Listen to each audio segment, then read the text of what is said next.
எப்பா எல்லையம்மன் எல்லையப்பா எப்பா மேட்டு பகுதியில் இருந்தால் நாங்கள் அழிய மாட்டோம், 2 காலை தூக்கி தோளில் போட்டு நாங்கள் நக்கி கொண்டே இருப்போம்னு விருதுநகர் மாவட்டம் ராஜபாளையம் தாலுகா சேத்தூர் தலபாபுரம் சிவகிரி புளியங்குடி இப்படி சிலிவுத்தூர் நாங்கள் மேட்டு மதுரை வரைக்கும் பேதான் சொல்லுதான். நாங்கள் மேட்டு பகுதியில் தூக்கி உட்காந்துருக்கோம், எங்களுக்கு ஒன்றும் நக்காது அப்படிங்க. இல்லை நேபாளம் மேட்டு பகுதி தண்ணி எப்படி போகுது பார்த்தியா, எப்படி ஒரு செகண்ட் தான் மேற்கு தொடர்ச்சி மலை எங்கே குற்றாலத்திலேருந்து சொரிமுத்து ஐயனார் கோயில் வச்சுருக்கா. சொரிமுத்து ஐயனார் யார்? சொரிமுத்து ஐயனாருங்கிறது யாரா? மன்னர் ஆட்சி ஆண்டவன். உங்களுக்கெல்லாம் இப்படி காதில் ஓட்டி 2 கண்ணில் பார்க்க விட்டு தான் உங்களுக்கு கணக்கு கொடுக்கணும், புரிஞ்சுக்கூடா. மன்னர் ஆட்சி ஆண்டவன்டா சொரிமுத்து ஐயனார்னா மன்னர் ஆட்சி ஆண்டவன்.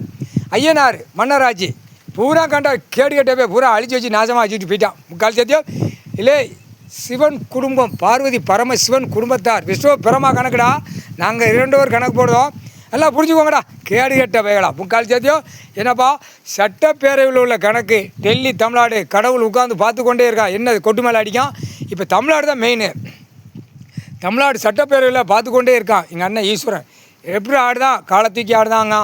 ஒரு பக்கம் அவனே சொல்லுதாங்க அண்ணன், ஒரு பக்கம் காலை தூக்குதான், ஒரு பக்கம் பேப்பரை தூக்குதான், ஒரு பக்கம் மண்டே உள்ளே போய் கொடுப்போமான்னு ஓடுதான். பாத்தியா கக்க அடித்து வச்சு பூரா பேப்பர்களை அடித்து பத்திரம் எழுதி இடத்த பூரா திருவண்ணாமலையில் அழிச்சு வச்சுருக்கான், இங்கிட்டு திருச்சி அழிச்சு வச்சுருக்கான், தஞ்சாவூரில் அழிச்சு வச்சுருக்கான், சிலுவத்தூர் மதுரை அழிச்சு வச்சுருக்கான், ராமேஸ்வரம் கணக்கில் அழிச்சு வச்சுருக்கான். கேடுகட்டவே பூரா அழிச்சு வச்சுட்டு காலை 2ஐயும் பிளந்து நிற்கான் பார்த்தியா. அப்படிங்க அங்கே அண்ணன் முக்கால் சத்தியம். என்னப்பா இப்போ ஆட்டு இப்போ பாரு, இப்போ தமிழ்நாடு ஒரு ஆட்டு முக்கால்